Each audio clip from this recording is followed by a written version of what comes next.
중간에 필요한 건 자르세요. 네. 안녕하세요, 분양치우입니다. 이거 튼 거죠? 네.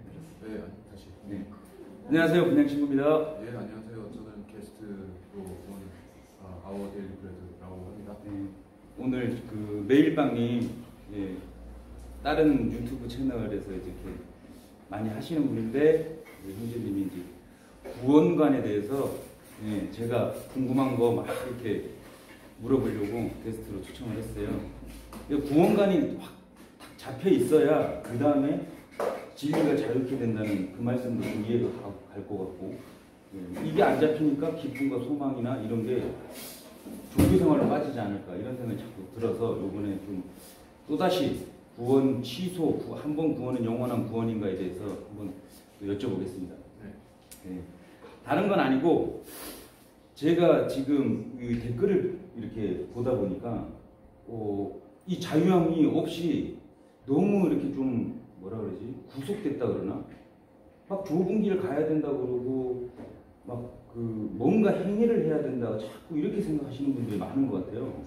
그래서 제가 말씀드렸어요. 말씀 구절을 몇 개 보내드리고 이렇게 했긴 했는데 이 정립이 안 되는 것 같아요. 이 구원에 대해서 예수님의 십자가가 완성하신 것 자체를 조금 잘 모르시는 것 같다는 생각이 자꾸 드는 거예요. 그래서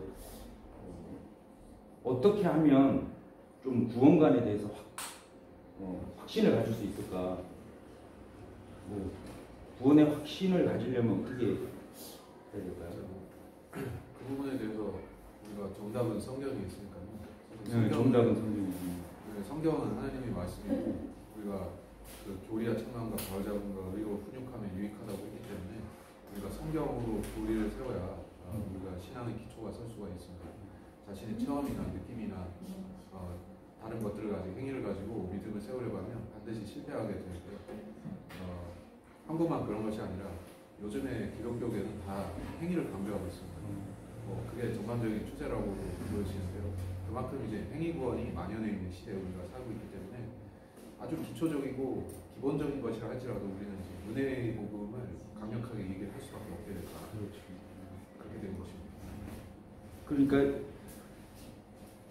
은혜의 복음이라는 개념이 오직 믿음으로만 완성되신 예수님의 십자가 보혈을 믿는 거잖아요. 그렇죠. 그런데 나머지 행위가 들어갔을 때는 어떻게 보면 제 개인적인 생각인데 어떻게 보면 주님의 십자가 보혈을 안 믿는 거예요. 그렇습니다. 그럼 어떻게 보면 잘못 믿고 있지 않나. 믿음의 대상과 믿음의 방법이 틀린 거죠. 그들은 자기들의 행위를 십자가와 겸해서 믿는다는 것인데 사실 그거는 성립이 안 되는 원천적으로 불가능한 거죠. 그 성립이라면 원천적으로 그거는 복음이 될 수가 없다는 거죠. 그렇죠. 아예 거짓 복음. 그렇죠. 그렇죠. 이 복음이 예수님이 완성하신 거를 믿는 게 복음인데 완성체를 놔두고 거기에 인간의 행위를 섞는다는 거죠. 그렇죠. 그렇게 되면은 이 지금 말씀도 이게 예수님께서 오셔서 말씀 완성하신 거잖아요. 이 복음 자체를. 그러면 이 교리가 안 적혀 있으니까 사람들이 이렇게 헷갈려 하시나 봐요. 그러면 우리 그 확고한 말씀 몇 개 저는 이제 고린도전서 15장을 보시겠는데요. 15장 1절로 4절에 우리가 복음의 정의를 내릴 수가 있는 구절들이 있습니다. 고린도전서 15장 1절로 4절입니다. 1절부터 4절. 저는 이제 한국 킹제임스로 한번 읽어드릴게요. 제가 형제들아 내가 너희에게 전한 복음을 이제 너희가 알게 하노니 이는 너희가 받았고 그 안에 선 것이라. 만일 너희가 내가 전한 복음을 굳게 잡고 헛되이 믿지 아니하였다면 복음을 통해 너희도 구원받은 것이라. 내가 받은 것을 먼저 너희에게 전달하였나니 이는 성경대로 그리스도께서 우리의 죄를 인해 죽으시고 장사되셨다가 성경대로 셋째 날에 다시 살아나셔서 자 이겁니다. 이게 복음의 핵심이요 복음의 완성이라고 말할 수가 있습니다. 그렇죠. 한마디로 이게 복음입니다. 이 믿는다는 거는 사실 확인을 해야 되잖아요. 사실 확인을 그러면 어디서 할까요? 바로 이 구절 자체가 그렇죠. 말씀이죠. 이것이 바로 팩트입니다. 그런데 사람들은 자꾸 이 말씀에 있는데 기도로 말씀을 받았다. 나는 음성을 들었다. 그런다 그러면 그거 조금 위험한 많이 게 아니라 위험하죠. 많이 위험하죠. 네, 그것은 성경에 경고하는 것이 있는데 너희가 다른 예수를 받아들인다라고 얘기했습니다. 다른 예수라는 구절을 보시면 제가 찾아볼게요. 다른 예수라는 구절이 고린도후서 11장 4절에 보시면 고린도후서 11장 4절에 보시면 만일 누가 와서 우리가 전파하지 아니한 또 다른 예수를 전파하거나 너희가 받아들이지 않은 또 다른 영을 받거나 너희가 영접하지 않은 또 다른 복음을 전파하면 너희가 그를 잘 용납하는도다. 이렇게 되어 있습니다. 그러니까 이제 다른 예수가 있고 다른 영이 있고 다른 복음이 있다는 겁니다. 그렇죠. 실제로 있다는 거죠. 네. 우리가 지금 보고 있는 행위권이 바로 다른 복음입니다. 그렇죠. 그래서 이게 그 전에 구원파 네. 일명 구원파 네. 이런 분들이 좀 많이 변질을 시켜놔서 복음의 믿음으로 가는 거를 조금 변질시켜놨다. 안 그러면 너무 이게 사람들한테 선입견을 생기게 해서 네. 쉬운 복음이고 좋은 복음이고 네. 복음을 받아들이고 자유롭게 속박 안 당하고 살 수 있도록 주님께서 완성해 놓으신 건데 네. 이거를 이 구원파랑 연결을 시키더라고요 요즘에. 뭐 오래됐죠. 그런 네, 그렇죠. 그건 우리가 어느 시대나 사실 그와 비슷한 것들이 많이 있었습니다. 이를테면 초기 교회에는 영지주의, 그노시즘이라는 것이 있었는데요. 영지주의라는 것은 뭐냐면 인간이 그들도 이제 구원을 얘기해요. 근데 구원을 받는다고 하는데 그게 성경적인 구원이 아니고 어떤 요새 말하는 소위 은사주의의 체험 같은 거, 은사주의.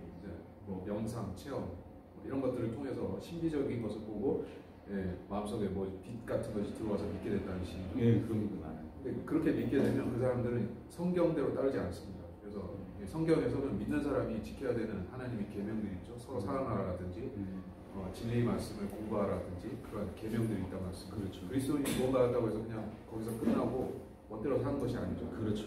그 사람들은 성경적인 원칙을 안 지키고 자기 멋대로 하는 거예요. 그래서 심지어 음행하는 것이 그리스도인 괜찮다라고 가르치기도 했고요. 네, 그런 요새도 그런 자들이 많이 있습니다. 그래서 그들은 이제 믿는다고 하면서 그들의 행위로는 자기들을 사신 주를 부인한다라고 했어요. 그것이 바로 구원파라고 볼 수가 있습니다. 그럼 우리가 그럼 간단하게 좀 정립을 하자면 말씀이 완성되신 예수님이시니까 우리가 말씀에서 벗어난 그러니까 은사주의가 다른 게 아니고 뭐 거의 기도하다가 자기가 뭘 받았다 막 이런 부분이 좀 약간 은사주의잖아요.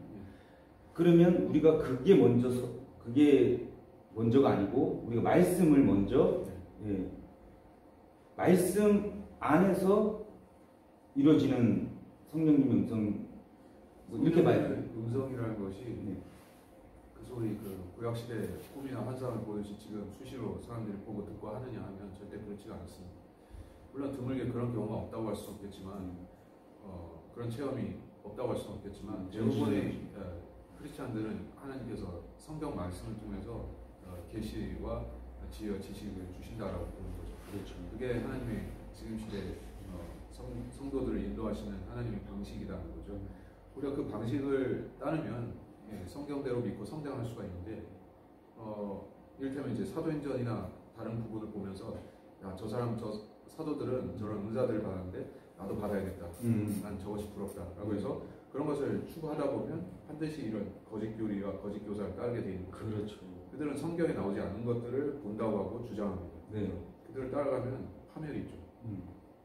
진짜 우리 백성이 무지해서 망한다는 말이 이런 교리가 정립이 안 돼 있거나 안 그러면 말씀의 기준에 벗어나는 거를 확인도 안 하고 그냥 어떤 누구의 말을 듣고 기도를 했는데 같은 뭐 메시지를 받았다 이래서 그걸 믿어버리면은 말씀 기준이 아니라는 간단한 말이 되는 거죠. 예.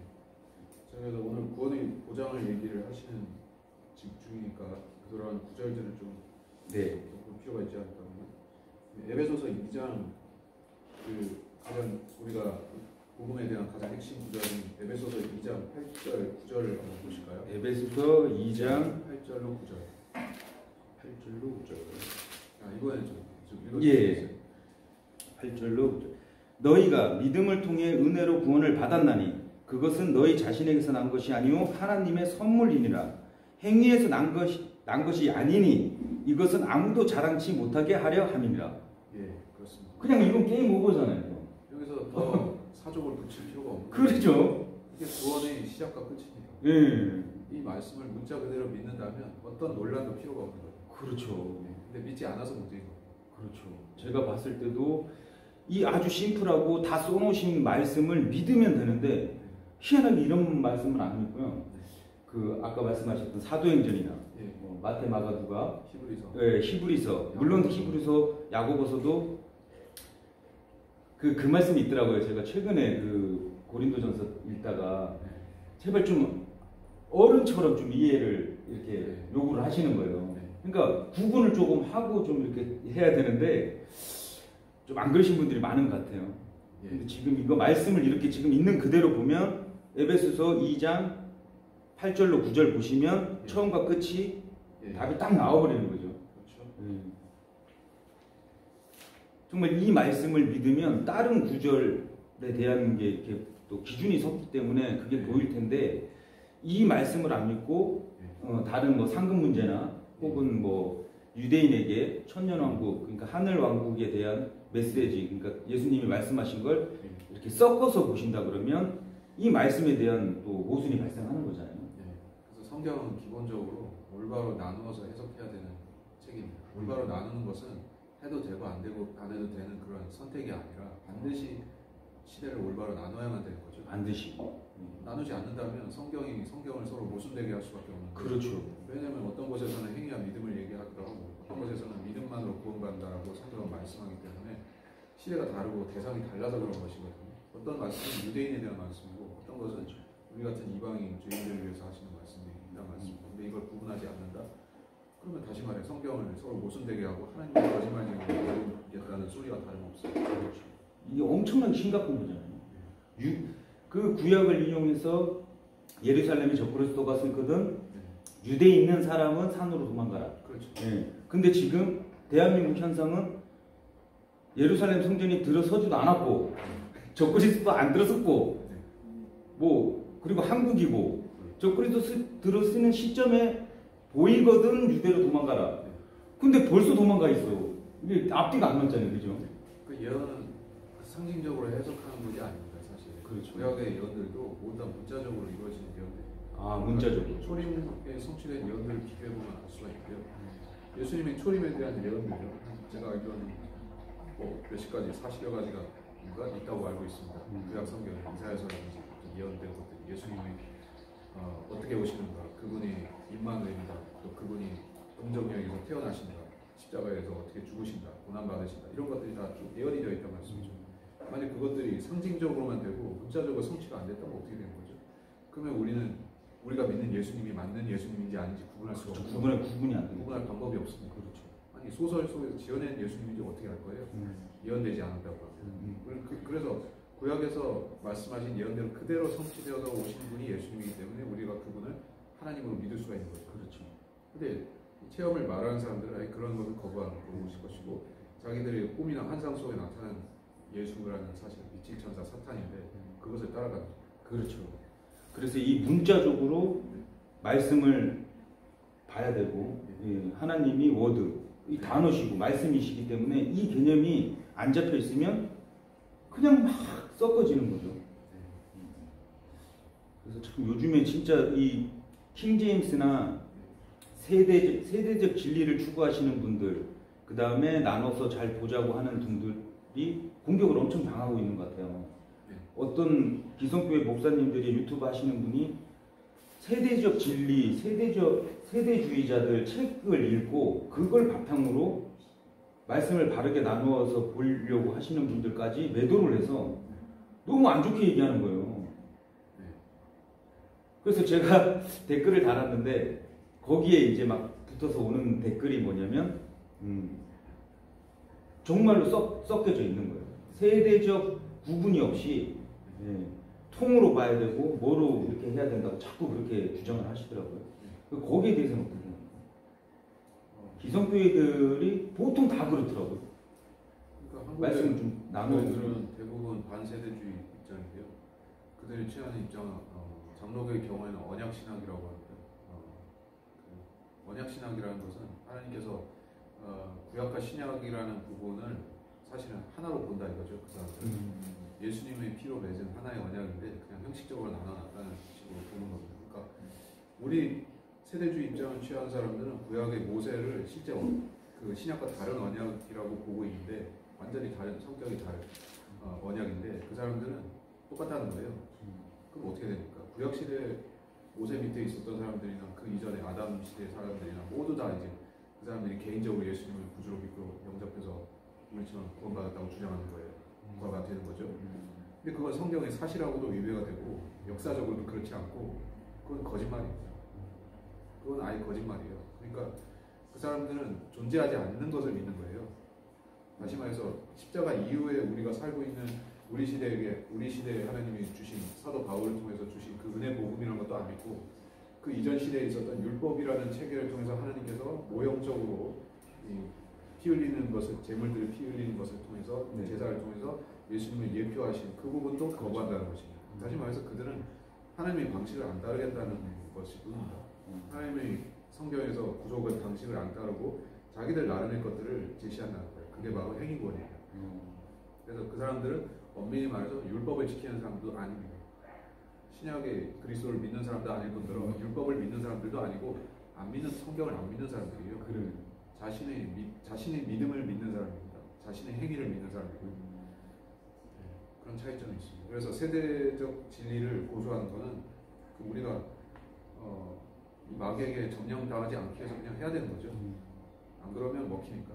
마귀는 우는 사자처럼 참길자를 찾아다닌다고 했기 때문에 우리가 이걸 구분하지 않으면 먹히는 거예요.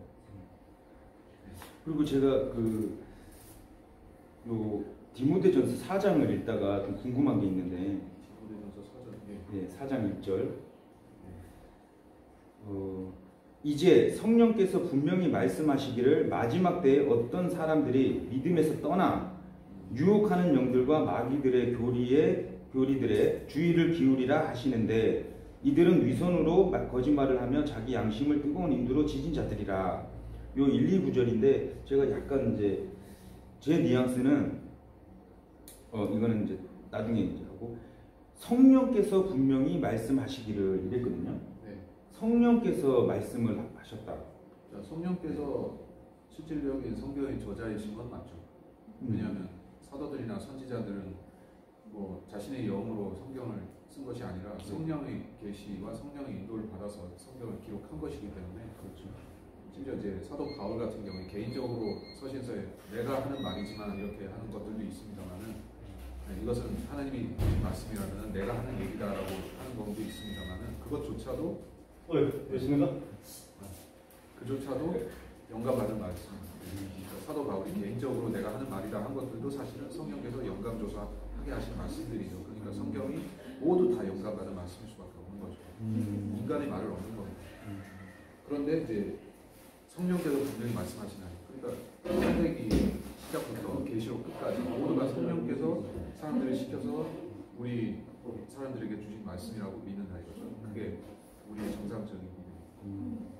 그러면은 지금 우리가 신약시대에 이 말씀이 있는데 이 단어 말씀이 있는데 지금 성령께서 분명히 말씀하시기를 이 지금 디모데전서가 신약이니까 그러면 여기서 약간 헷갈리는 게 성령께서 분명히 말씀하시기를 이랬으면 이 말씀이 있는 걸 말씀하신 건지 그러니까 사람들이 자꾸 성령께서 말씀하셨다 이러고 이제 기도하면서 듣는 거를 헷갈려 하실래? 사도가 바울이 여기서 성령께서 말씀하신다는 뜻을 내가 성경에 쓰지 않은 것인데 성령께서 따로 나한테 말씀하셨는데 이러이러한 것들이 있다라고 하는 것이 아니고 그렇죠. 성령께서 말씀하신 것들을 사도 바울이 여기 쓴 겁니다. 너무나 당연한 일이죠. 사도 바울이 만약 이중적인 계시가 있다고 했으면 나한테 따로 주신 것들이 있고 성경에 쓴 건 따로 있다고 근데 이제 내가 내 개인적인 거에 한번 썰을 풀겠다 이런 식으로 얘기한 적이 있습니다. 한 번도 없습니다. 그렇죠. 그러면 또 정립이 되네. 사도 바울이 개인적으로 받은 것들도 있습니다. 사실 이를테면 이제 그는 셋째 하늘에 3층처럼 셋째 하늘에 가서 봤는데요. 그런 이제 자기 고백을 한 적이 있죠. 이게 어디죠? 3층처럼 셋째 하늘에 갔다 왔는데 그걸 쓸 때도 주님께서 이거는 말씀하지 말라고 해서 말 안 한다라고 했어요. 그러니까 이제 사도 바울의 선은 분명한 겁니다. 하나님께서 허락하시면 얘기하고 하나님께서 하지 말라면 얘기 안 하는 거예요. 그리고 성경에 기록된 것들은 하나님께서 사도에게 얘기하라고 해서 쓴 것입니다. 이게 성령께서 우리한테 전달하라고 하신 말씀이에요. 그 나머지는 우리가 알려고 할 필요가 없어요. 그렇죠. 그리고 요즘 세대의 일반인들한테 막 계시, 요즘에 막 직접 계시, 직접 줬다 이거예요. 말씀 기준이 아니고 자기한테 막 기도를 하는데 열어서 보여줬다. 이런 현상이 됐습니다. 그러니까 그건 불법을 행하는 자들이죠.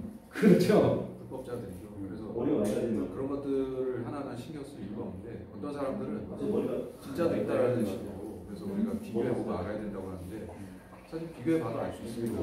비교해보면 더 확실하게 알 수 있죠. 그것이 성령의 계시가 아니라는 걸 확실하게 알 수 있는데 다만 문제는 우리가 이제 시간 낭비를 할 필요는 없으니까 이 사람이 이렇게 얘기한다, 저 사람이 저렇게 얘기한다, 여기서 뭐라고 한다. 그래서 우리가 이렇게 찾아다니면서 비교하려면 시간도 아깝고 그럴 필요가 없거든요. 사실.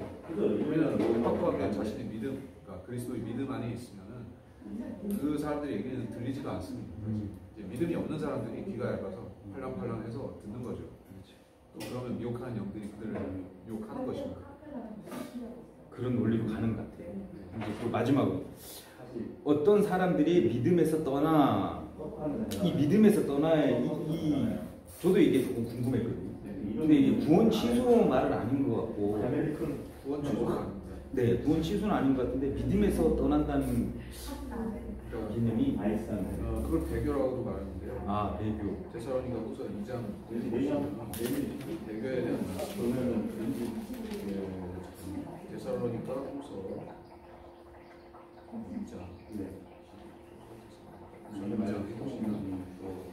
2장 3절. 아무도 어떤 모양이든지 너희 미혹하지 못하게 하라. 먼저 배교한 일이 이르지 않고 라고 했습니다.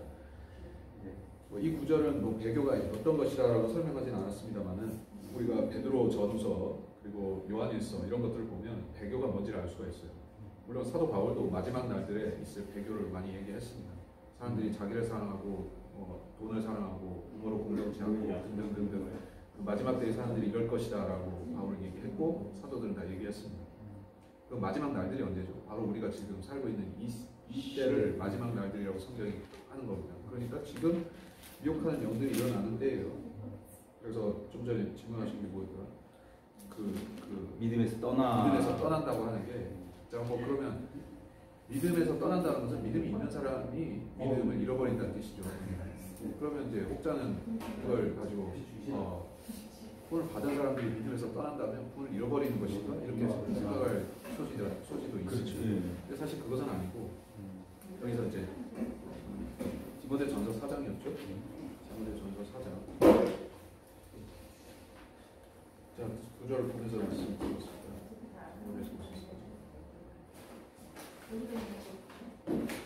믿음에서 떠난다. 자, 이 믿음에서 떠난다는 것은 이제 삶과 그 사람의 마음과 말과 이런 부분을 얘기합니다. 인간의 파트에서 인간의 부분에서는 이제 믿음을 버릴 수가 있죠. 근데 이제 구원을 받는다는 것은 우리의 차원이 아니라 성령께서 내주하셔서 믿는 사람을 인치셔서 공인한다. 이런 이제 다시 말해 영적 할례나 거듭남이라고 하시죠. 보존된다라는 측면을 말씀드릴 수 있습니다.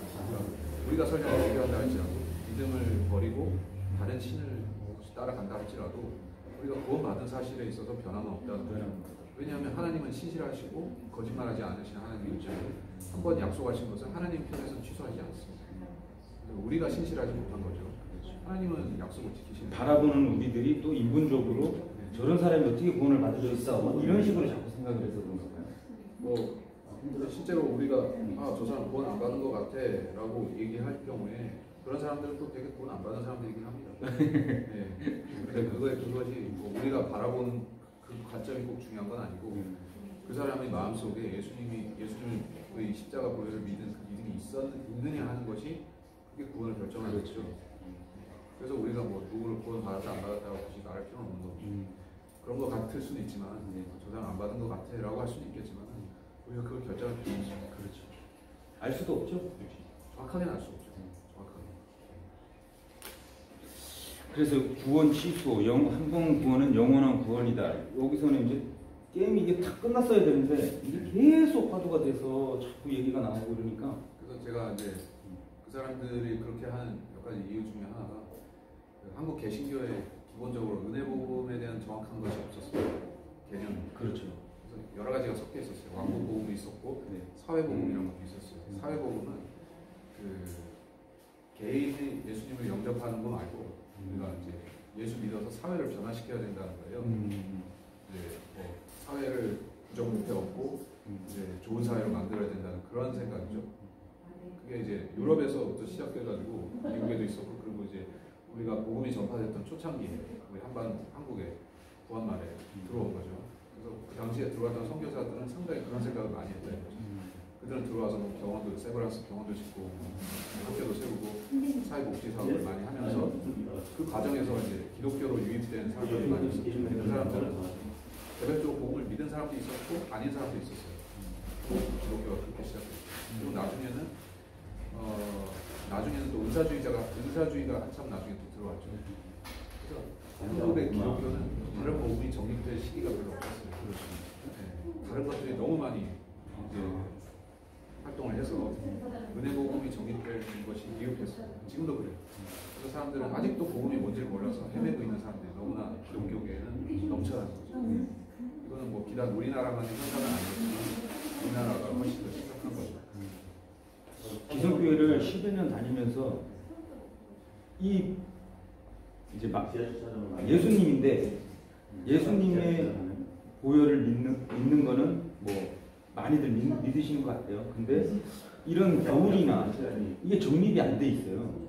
그래서 제가 지금 최근에 들어서 이제 신을 갖는 게 킹제임스 성경에만 오류가 없잖아요.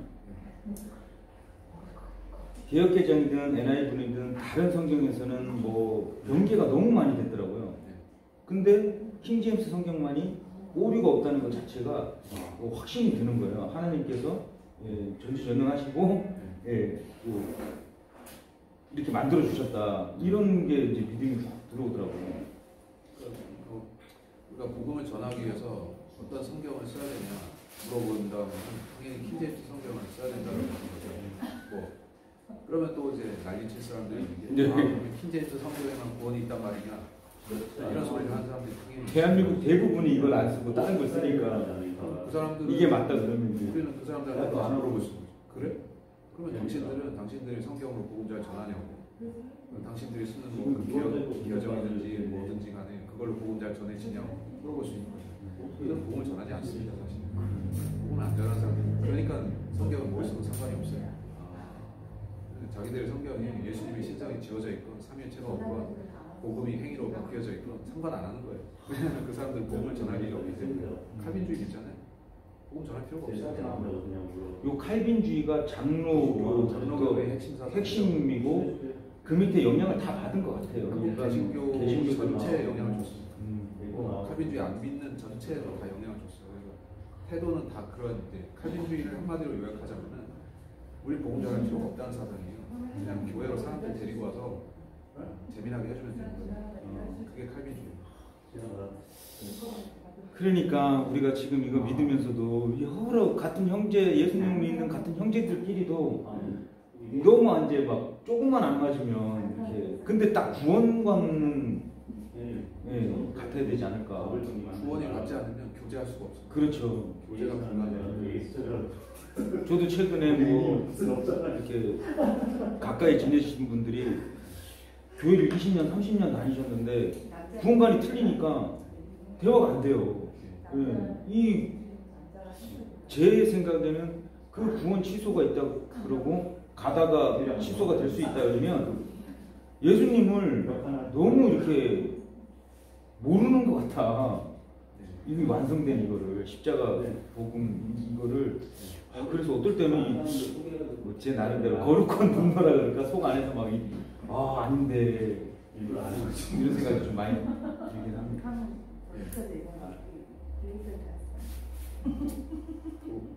네. 뭐 이제 그래서 구원 취소, 한 번 구원, 영원한 구원, 뭐 요 말씀 구절은 제가 이제 곳곳에서 넣어놨고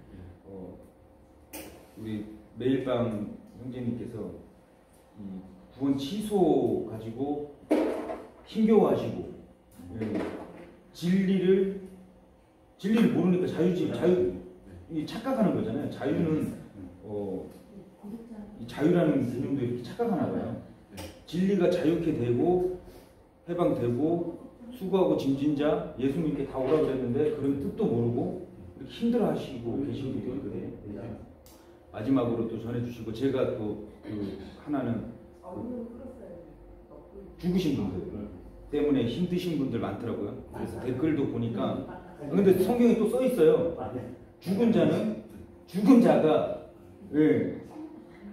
장사 지내고 너희들은 나를 따르라 이렇게 말씀하시는 구절이 있죠. 복음서였죠. 복음서에. 그거는 또 적용이 가능하잖아요. 교훈적으로.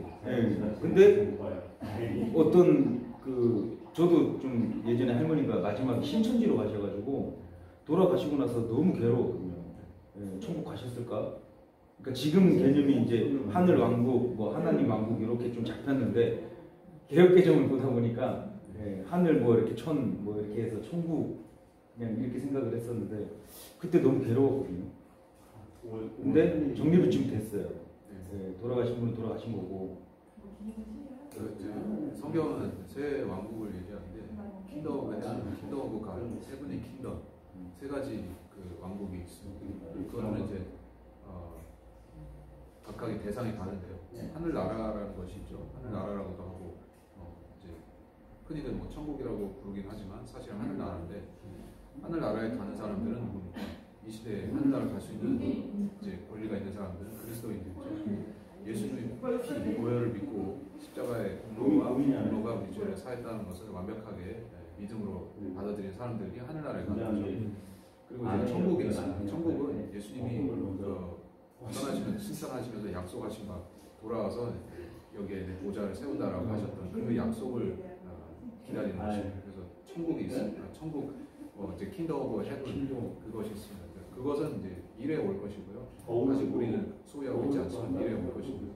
그래서 순서가 분명해야 되는 거죠. 예수 믿고 천국 간다라고 얘기하는 사람들은 사실 천국에 못 갑니다. 왜냐하면 천국에 가기 위해서 먼저 하나님의 나라가 내 안에 있어야 되고요. 그 킹덤 오브 갓이 내 안에 존재해야지 내가 하늘나라 가지. 하늘나라 가야지 예수님을 따라서 천국을 이 땅의 킹덤 오브 헤븐으로 올 거 아닙니까? 셋 다 우리 것이 될 수가 있는 거예요. 그리고 순서는 항상 영적인 게 먼저예요. 성경에서는 영적인 게 먼저, 물리적인 게 나중에. 물리적인 거 내가 먼저 차지하겠다라고 하면 이제 카톨릭처럼 멍청한 이상 예루살렘 정복하자. 십자군 전쟁 저거 차지하면 우리가 천국을 킹덤 오브 헤븐을 우리가 먹을 수 있어. 우리는 그러면 안 되고 예수님을 믿어서 성령의 나라가 우리 안에 먼저 들어와야 돼요. 그게 이렇게 쉽게 얘기하면 하나님의 왕국 먼저 받는 거죠. 그것이 마음으로. 그거는 여기 있다 저기 있다가 아니라고 했어요. 마음속에 있다라고 했어요. 정확히 말해서 우리 안에 성령이 내주하시면 하나님의 나라 왕국이 우리 안에 존재한다는 거죠. 그러면 우리는 하늘나라로 올라갈 거죠. 예수님이 오시면 우리를 부르실 때 올라가는 거예요. 그게 없으면 우리 안에 그 나라가 없으면 그 왕국이 없으면 절대 못 올라가죠. 예수님과 상관이 없기 때문에. 이제 조금 정립이 되네요. 저도 하면서. 그래서 우리가 여기 살면서도 하나님의 왕국이 우리 마음속에 있고 자유함과 기쁨으로 살아나가는 거잖아요. 근데 이제 만약에 이렇게 구원 취소 믿거나 안 그러면 이렇게 교리가 올바르게 잡혀있지 않으면 삶 자체도 힘들어요. 그러니까 어떤 분들은 막 고통 속에서 사는 것도 하나님 은혜라고 그래요. 물론 우리가 고난이 하나님께서 인생은 항해라고도 하고 여행이라고 하지 않습니까? 여행이라는 것은 우리가 목적지가 있다는 뜻이죠. 세상 사람들은 모르지만 우리는 목적지, 믿는 사람들은 예수님을 인정한 사람들은 목적지 있는 여행을 하는 사람들이고 세상 사람들은 목적지 없이 방황하는 사람들이고요. 그래서 우리는 목적지가 있습니다. 목적지는 예수님께서 알려주셨어요. 하늘나라로 거기로 간다고 알려주시고 거기로 가기 위해서 우리한테 필요한 예수님의 피라는 티켓이에요. 이게 유일하게 하나님이 인정하시는 티켓입니다. 우리가 다른 걸 내주면 우리 행위라는 티켓을 내주면 우리는 거기에 그 구원이라는 배에 탑승도 못하는 거예요. 자신의 바다를 방황하는 것뿐이죠. 그런데 우리 목적지를 향해서 가야지 되는 거예요. 우리는 행위의 티켓을 내면 안 됩니다. 예. 그건 무효입니다. 예. 내면은 내리라 그럽니다. 그렇게 받아들이면 되죠. 예수님의 보혈, 예수님의 피, 예, 그걸 믿고 완성된 예, 티켓을 가지고 우리는 올라타면 되는 건데 너무 복잡하게 자꾸 생각하지 마시고 예, 말씀으로 꼭 확인을 좀 해주시길 바랍니다. 예. 그럼 마치실까요? 네, 그러면 오늘 진짜 매일방님 오셔서 너무 감사하고 저도 좀 많이 배우고 인사하고 마무리하겠습니다. 많이 시청해 주시기 바랍니다. 네, 감사합니다. 우리 매일방님도 구독 많이 해주시고요. 네. 아, 네.